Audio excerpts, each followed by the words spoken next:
newankubadde nga obudde ebiseera ebimu bubeera butono nnyo naye era munnange tekirugaana kubeera nti tukuba ttooki mu ebyo ebiba bibaddewo mu bulambulukufu ebiseera ebisinga obungi nti okubikuŋŋaanya tekivaako obuzibu tulina okubikuŋŋaanya okuva mu nsonda ez'enjawulo ate era obiyitemu obyetegereze bibe nga bigatta.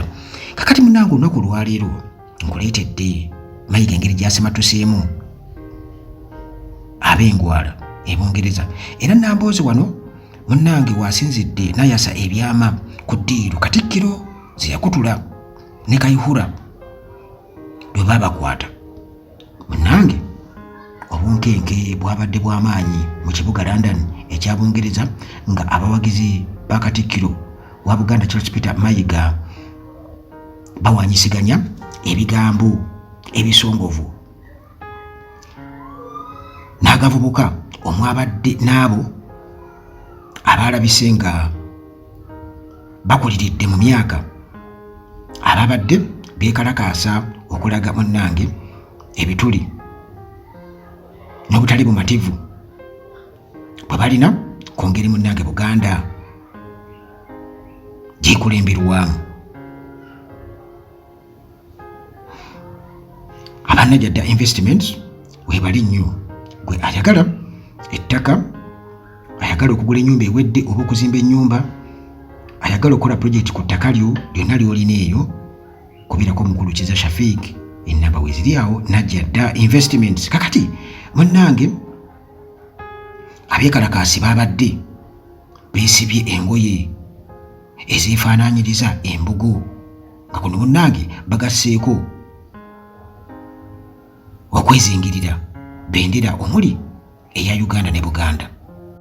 Bano ababadde abakaawo basazeeko ekifo kya Green Towers Community Center awaategekeddwa omukolo ogw'okutongoza Tabamiruka wa Buganda Bomu Europe Convention ne batandika munnange okwekola obusolosolo nga bwe bakuba emiranga n'okuleekaanira waggulu nga balumiriza Mayiga okukweka kabaka wa Buganda Ronald Muwenda Mutebi e Buddu nga tayagala alambule ku bantu be.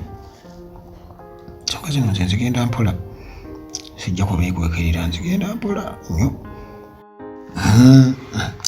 Kati bano balumiriza Mayiga obutaboggolera ku Museveni n'asalawo okusirika.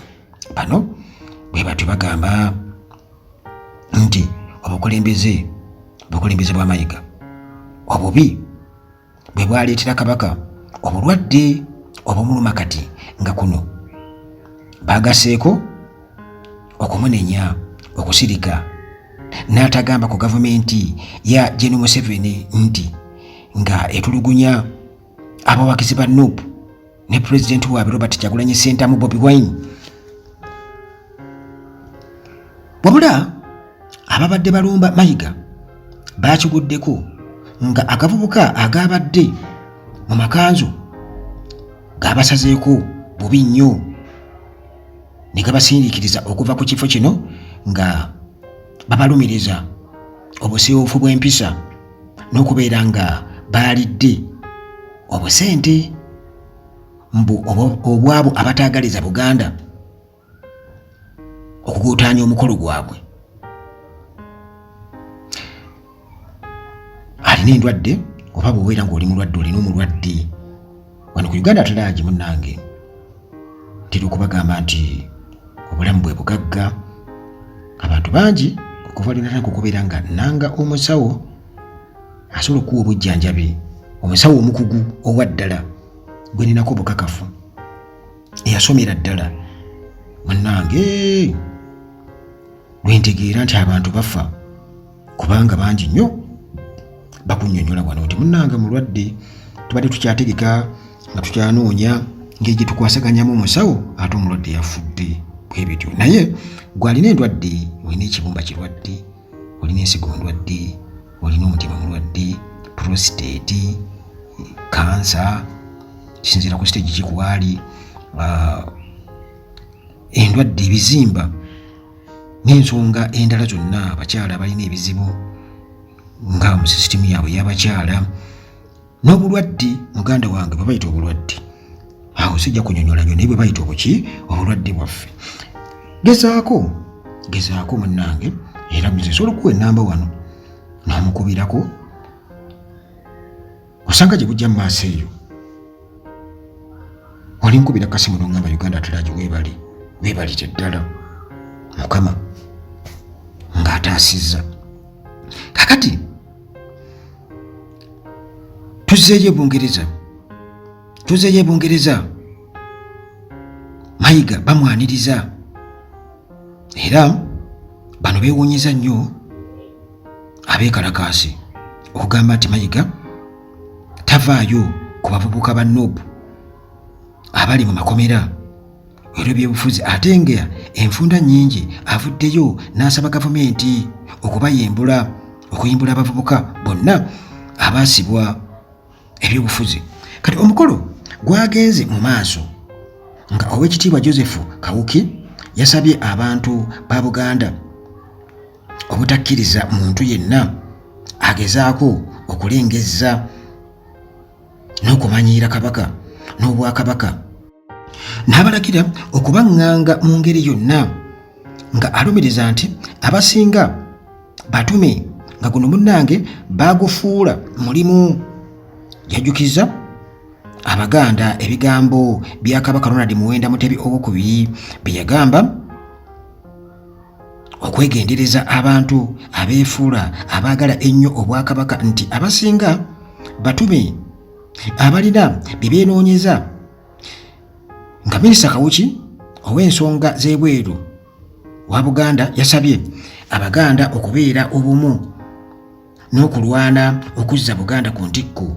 Omukolo munnange gwaguddwawo Mayiga eyakubiriza Abaganda okubeera ab'empisa ku mawanga gye bali, okwagala ennyo obwakabaka bwabwe, okubuwagira n'okukola ennyo nga kyekigenda munnange okuzza Buganda ku ntikko.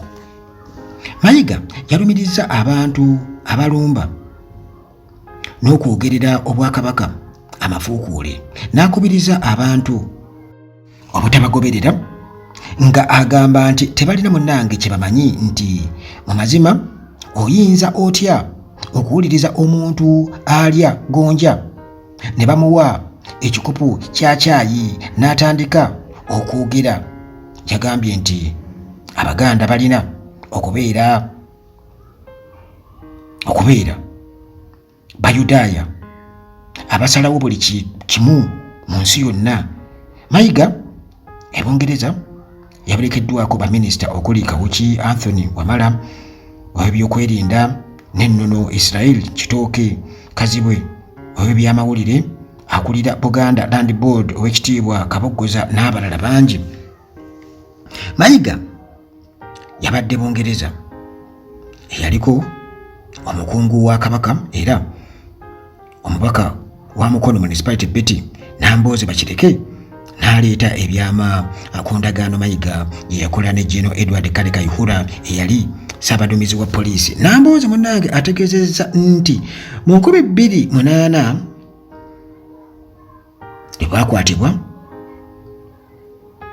n'ab'ebitiibwa Mayiga eyali minisita w'amawulire e Mengo n'omumyuka we Medali Lubega Sseggona, kati omubaka wa Busiro East, nga bakafuluma Tabamiruka wa Buganda eyali ku Hotel Africana yalaba amawano. Ono annyonnyodde nti olw'abakwata basooka kubatwala ku poliisi eya Kira Road nga eno gye baaleka omubaka Sseggona ye ne Mayiga.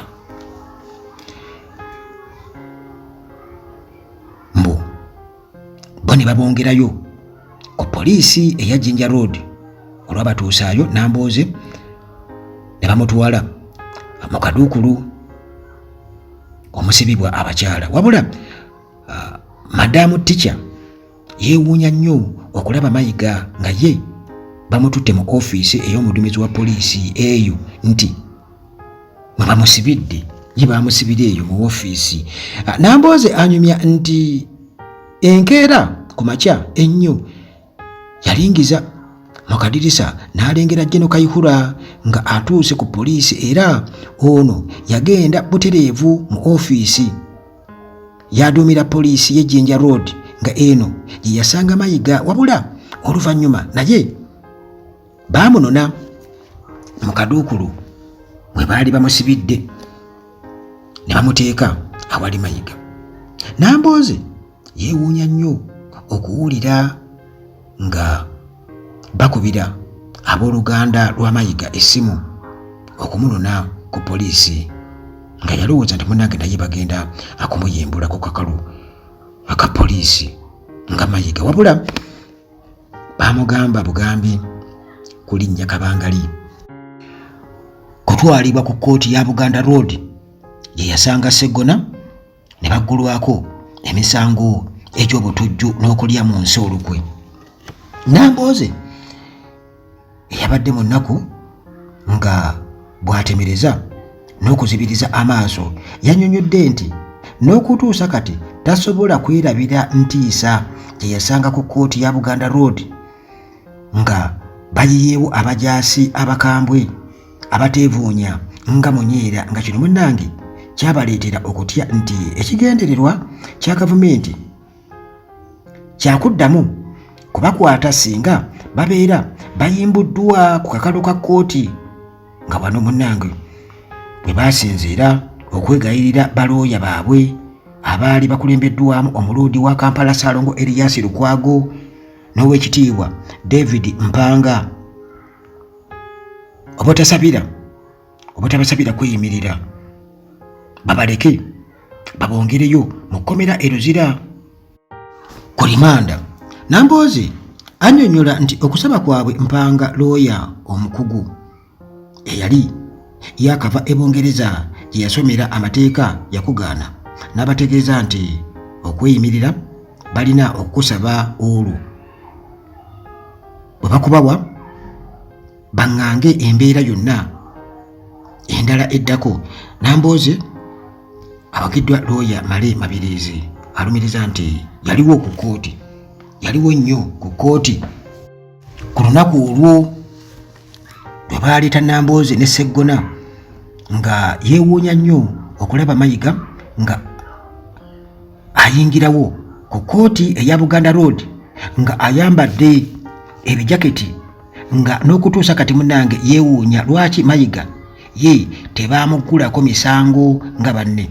Kati Mabirizi annyonnyodde nti mu kiseera ekyo yali akyasoma amateeka e Makerere wabula nga anyumirwa nnyo engeri Lukwago gy'awozaamu emisango ate nga agoberera ensonga za Buganda nga Mayiga yatuuka ku kkooti nga Nambooze ne Sseggona bamaze munnange okweyimirirwa. Nambooze era yayongeddeko nti waliwo lwe babatambuza ne babatuusa ekyenjojo nga bali Mayiga, Sseggona n'Empuuga n'omulala gw'atayogedde mannya nti byali bimutamye nga ayagala bakkirize emisango Nambooze gy'alumiriza nti bagambe nti ddala Obwakabaka bwabawa emmundu naye ye n'agaana n'agamba waakiri okufa naye nga tavudde mu kabaka we.